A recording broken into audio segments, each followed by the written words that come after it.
dalam keluarga ini penting. Kenapa sangat penting?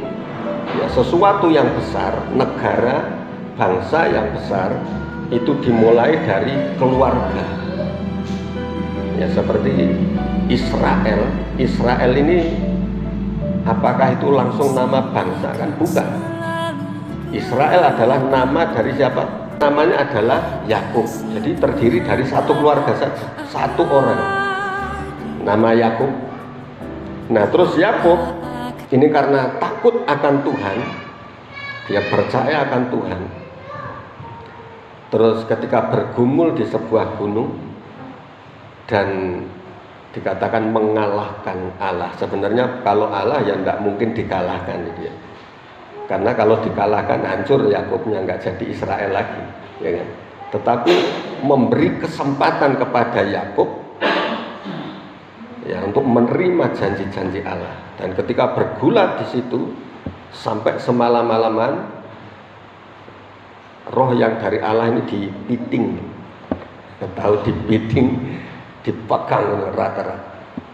Nah, terus berkati aku, katanya. Pokoknya sebelum aku diberkati engkau tidak akan kulepaskan. Nah, terus dia tanya, sekarang siapa namamu? Namaku adalah Yakub. Tetapi roh Allah ini berkata bahwa sekarang namamu bukan lagi Yakub, tetapi Israel. Yang artinya diangkat menjadi anak Allah. Amin. Menjadi pangerannya Allah. Nah, ini jadi satu bangsa dimulai dari keluarga yang kecil. Nah, dari keluarga yang kecil akan terjadi satu bangsa yang besar kalau keluarga ini hidup takut akan Tuhan. Amin. Nah, jadi seharusnya seperti apa keluarga sebagai orang percaya ini? Di dalam keluarga manusia pada umumnya, nah ini, laki-laki atau manusia itu tidak baik jika seorang diri. Aku akan memberikan penolong yang sepadan. Ya, aku akan memberikan penolong yang sepadan. Dan di situ manusia tidur nyenyak, atau Adam ini tidur nyenyak, lalu diambilnyalah tulang rusuknya. Tulang rusuknya yang diambil, terus dibangunnyalah seorang apa? Perempuan. Dia akan dinamai perempuan karena diambil dari laki-laki. Nah, ini ada satu pelajarannya. Kenapa yang diambil tulang rusuk? Ada yang tahu kenapa? Ya kan? Nah, jadi diambil tulang rusuknya, dijadikan seorang perempuan. Nah, ini makanya jangan heran untuk kaum pria. Jadi kepala dari keluarga adalah laki-laki. Tetapi seringkali sudah ambil keputusan benar-benar gitu jadi belok. Karena apa? Karena perempuan. Nah, kenapa kok bisa belok? Nah, gini, lihat bentuk dari rusuk. Apa ada rusuk yang lurus? Ya kan? Enggak ada. Itulah makanya ini daging dari dagingku. Nah, tulang dari tulang. Jadi yang bertanggung jawab sepenuhnya adalah pria. Waktu Hawa membawa Adam jatuh dalam dosa, yang ditanya siapa? Yang ditanyai siapa?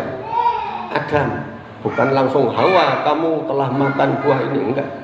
Tetapi yang dipertanggungjawabkan oleh Tuhan adalah Adam. Adam, di mana engkau? Aku di sini Tuhan. Aku malu. Loh, kenapa kok bisa malu? Karena aku telanjang.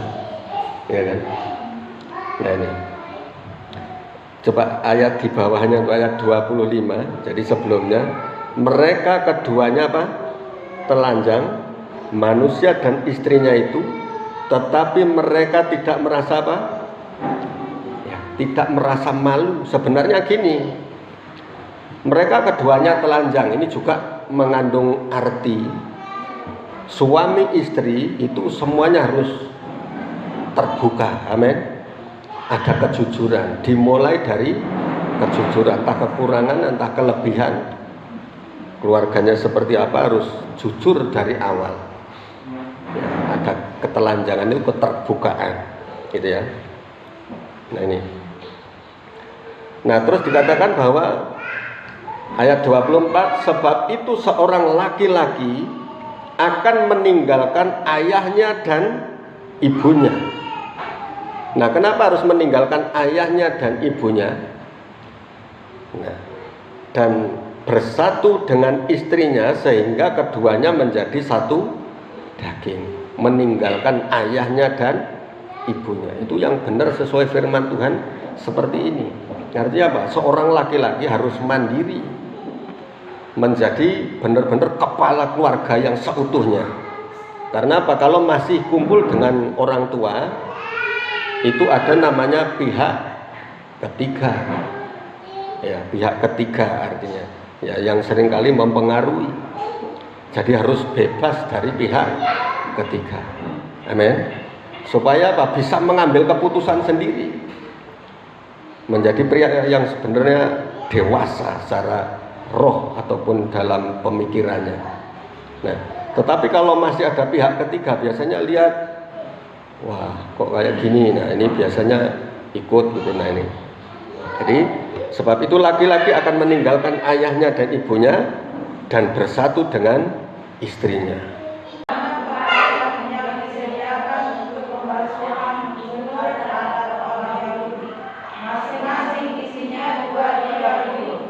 Yesus berkata kepada pelayan-pelayan itu, isilah tempayan-tempayan itu penuh dengan air, dan mereka pun mengisinya sampai penuh. Lalu kata Yesus kepada mereka, sekarang ayolah dan bawalah kepada pemimpin pesta. Lalu mereka pun membawanya. Setelah pemimpin pesta itu mengecap air yang telah menjadi anggur, dan ia tidak tahu dari mana datangnya. Tetapi pelayan-pelayan yang mencedok air itu mengetahuinya. Ia memanggil mempelai laki-laki. Dan berkata kepadanya, setiap orang menghidangkan anggur yang baik dahulu, dan sesudah orang puas minum, barulah yang kurang baik. Akan tetapi engkau menyimpan anggur yang baik sampai sekarang. Hal itu dibuat Yesus di Kana yang di Galilea sebagai yang pertama dari tanda-tandanya, dan dengan itu ia telah menyatakan kemuliaannya, dan murid-muridnya percaya kepadanya. Amin. Silakan duduk. Oke ya, jadi ini sudah berapa kali kita dengar, tetapi tentunya setiap kali ini dibaca, hal itu dibuat Yesus di Kana yang di Galilea sebagai yang pertama dari tanda-tandanya, dan dengan itu ia telah menyatakan kemuliaannya, dan murid-muridnya percaya kepadanya. Amin. Silakan duduk. Yohanes 2 ayat 1 sampai 11 tentang mujizat Tuhan, yaitu mengubah air menjadi anggur. Judulnya perkawinan di Kana. Tetapi Ibu Yesus berkata kepada pelayan-pelayan, apa yang dikatakan kepadamu buatlah itu. Apa yang dikatakan kepadamu buatlah itu. Artinya apa? Belajar, taati saja. Apa yang dikatakan Yesus, ikuti saja. Pasti akan terjadi sesuatu. Amin. Jadi apa yang dikatakan Yesus, ikuti saja. Enggak usah banyak nanya. Biasanya kalau orang disuruh gitu banyak nanya. Ya, jadi isi air, isi tempayan ini penuh dengan air. Untuk apa? Untuk pembasuhan kaki. Tamunya sudah cuci kaki semua. Iya kan? Kalau orang yang banyak ngomong kayak gini, malah ngajak berdebat gitu. Tetapi Ibu Maria berkata, apa yang dikatakan kepadamu buatlah itu. Jadi nggak usah banyak nanya, buat itu saja, lakukan. Amin. Nah, jadi mujizat akan terjadi ketika kita mau mendengar dan mau mentaati. Jadi walau 1000 tanya, namun tetap percaya. Biar banyak pertanyaan di hati kita, tapi percayai saja. Nah ini. Nah terus baru setelah diisi semuanya, terus karena sudah waktunya Tuhan, nah dia berkata seperti ini, sekarang kepada pemimpin pesta. Pemimpin pesta ini kalau di kota besar ada namanya IO ya, jadi dia yang memimpin semuanya. Jadi biasanya kalau di kota ini kalau ada pesta, serahkan ke seseorang, ini pokoknya aku taunya beres. Soal gedung, soal dekorasi, soal kursi, soal konsumsi makanan minuman, taunya beres. Saya ngundang 25.000 orang, pokoknya harus cukup. Nah itu IO yang pegang. Tetapi ini anggur yang pertama biasa-biasa saja, tetapi yang terakhir anggur yang paling enak. Karena apa? Dibuat oleh Tuhan Yesus. Amin. Nah di sini tentang anggur di dalam keluarga, dalam pesta pernikahan. Artinya apa? Hidup pernikahan kita mulai kekurangan, mulai ada sesuatu yang hilang, mulai sesuatu ada yang kering. Apa yang kering? Biasanya kasih sayangnya mulai kurang. Ya, kasih sayangnya mulai kurang, dari keluarga ini merasa kurang. Nah, terus mulai kurang sukacita, tidak ada gairah lagi, tidak ada sukacita lagi. Tetapi saat ini kita percaya bahwa pemulihan itu pasti terjadi. Coba kita baca selanjutnya. Jadi kenapa kita harus mengikuti firman Tuhan ini dan tujuannya apa sih? Nah ini.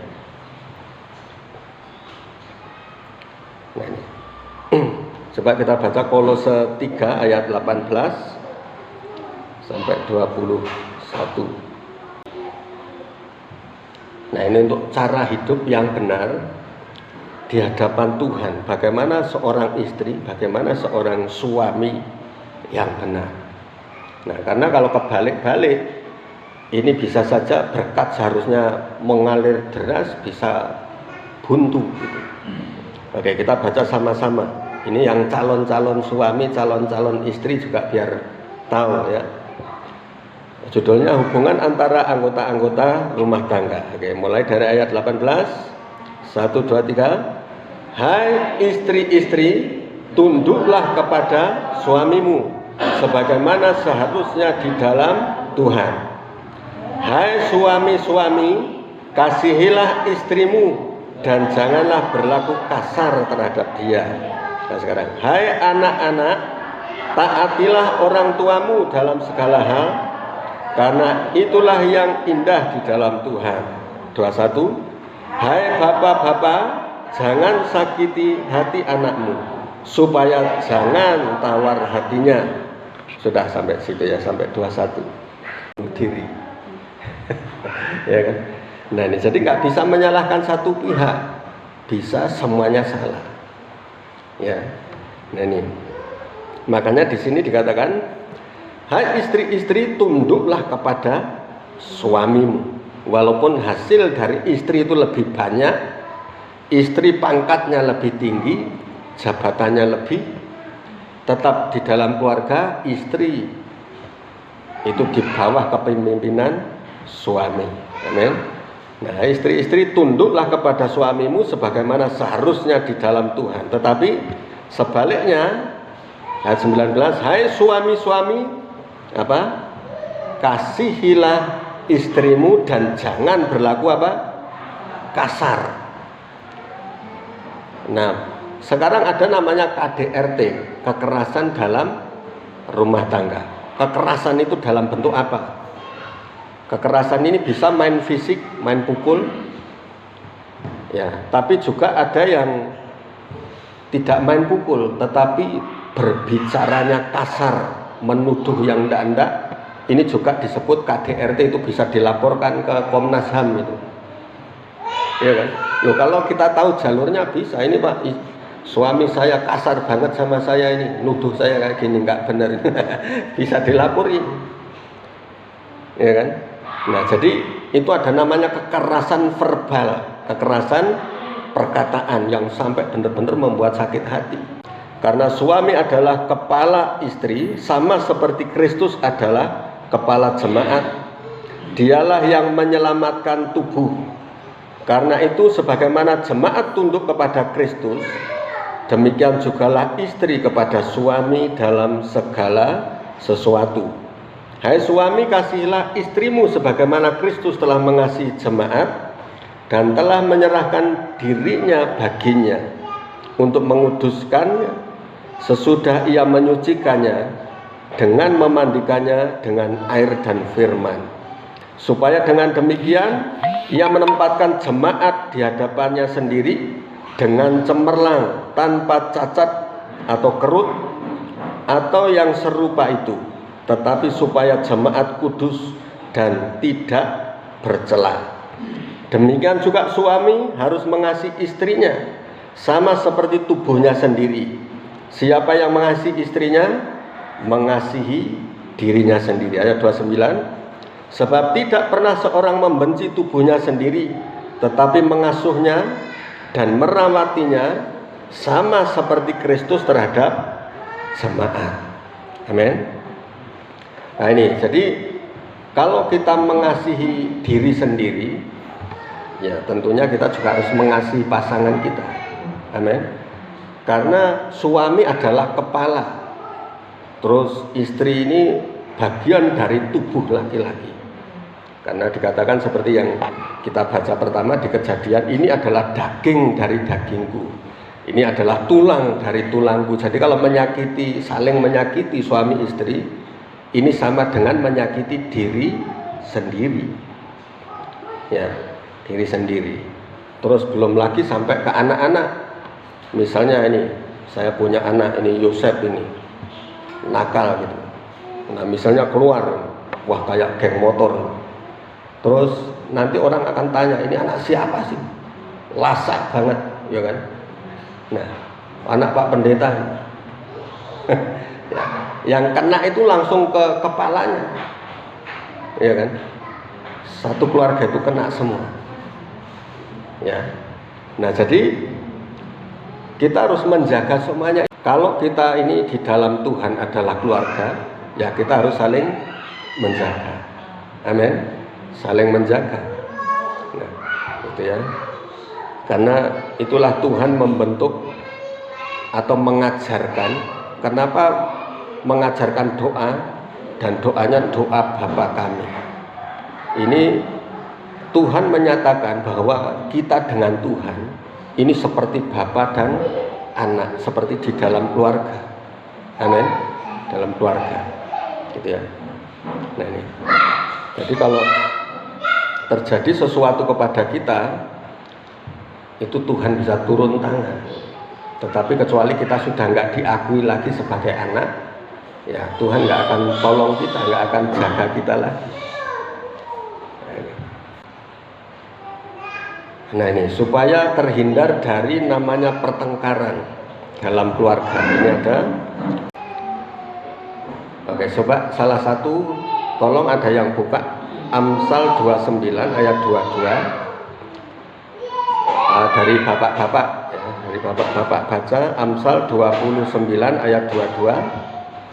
Terus yang berikutnya Amsal 26 ayat 20. Ini dari ibu-ibu. Oke, ini dulu. Ayo coba yang sudah ketemu dari bapak-bapak. Ya. Siapa pemarah menimbulkan perkara, dan orang yang mengasih dosa banyak pelanggaran. Oke, ya, yang pertama yang perlu dihindarkan dari keluarga apa? Sikap pemarah. Pemarah menimbulkan apa? Pertengkaran. Orang kalau pemarah di mana-mana ya menyulut pertengkaran. Terus ibu-ibu, Amsal 26 ayat 20.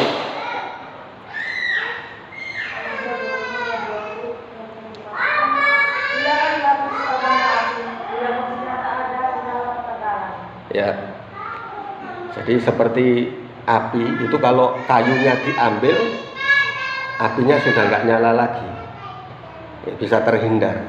Tetapi di sini dikatakan bahwa jika penfitnah tidak ada, maka berhentilah pertengkaran. Ya. Kalau tidak ada pemfitnah, sudah selesai, itu berhenti. Terus lagi, Amsal 22 ayat 10. Anak muda ya, anak muda yang cepat langsung ya.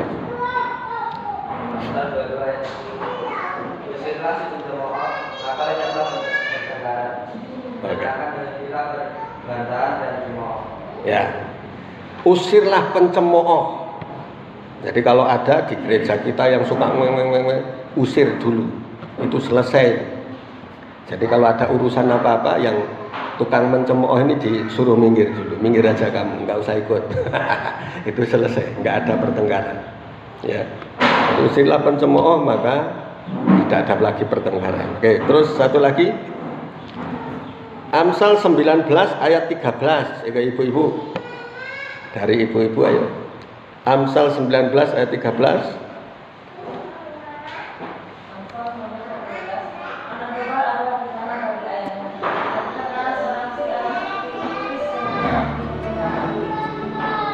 Ya. Jadi anak bebal adalah apa tadi?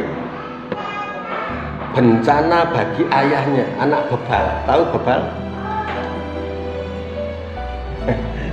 Diajarin susah, bandel, dablek, ya kan? Nah, ini bebal. Jadi susah untuk ngerti. Ini menjadi bencana bagi siapa? Ayahnya, terutama bagi ayahnya. Bebal banget sih ini, diajarin tidak ngerti-ngerti. Ya. Nah, terus kalau ada pertengkaran ya di dalam rumah tangga atau di dalam apa, boleh tidak kita ngikut nimbrung gitu. Nah, ini coba Amsal 26 ayat 17 sama-sama. Orang yang ikut campur dalam pertengkaran orang lain adalah seperti orang yang menangkap telinga anjing yang maksudnya apa ini Amsal ini? Kalau orang ikut campur dalam pertengkaran orang lain, ini sama seperti menangkap telinga anjing yang berlalu. Maksudnya apa? Anjing berlalu lagi, langsung dipegang telinganya. Kira-kira ngapain anjingnya?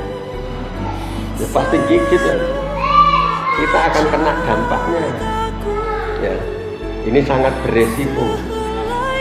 Itu orang yang ikut campur dalam pertengkaran orang lain itu sama seperti menangkap telinga anjing yang baru lewat. Ya, bisa kena masalah sendiri. Nah, makanya kita perlu kita perlu ngerti firman Tuhan ini supaya keluarga kita diberkati, keluarga kita ada terobosan, ada pemulihan. Kita harus tahu firman ini. Amin. Harus tahu firman ini. Jadi ingat, suami istri, istrimu adalah tulang rusukmu, dia adalah daging dari dagingmu.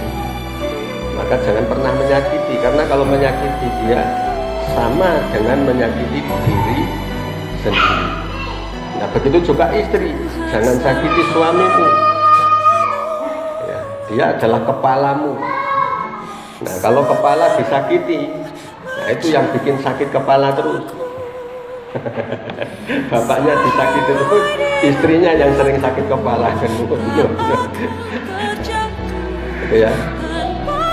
Nah, ini makanya perlu kita lihat, kita bukan lagi ke orang lain tetapi kepada diri sendiri. Ya, jadi keluarga, gereja adalah tubuh Kristus. Nah, apalagi dalam keluarga, satu disakiti, kita semua ikut tersakiti. Amin.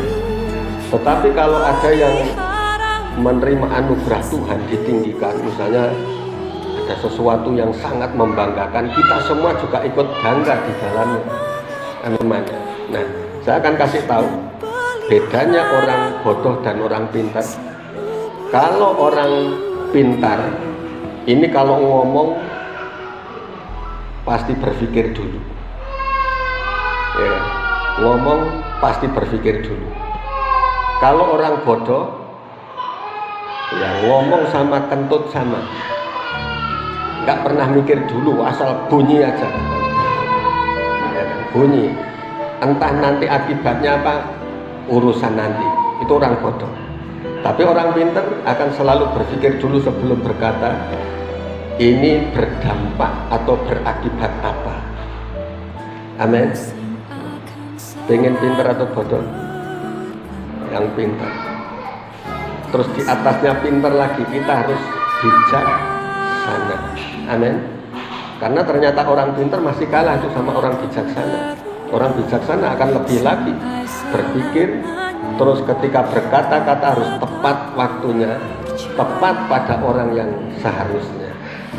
Ya, karena orang pintar kadang-kadang kayak gini, ada sesuatu terjadi, oh harusnya kayak gini, harusnya gini.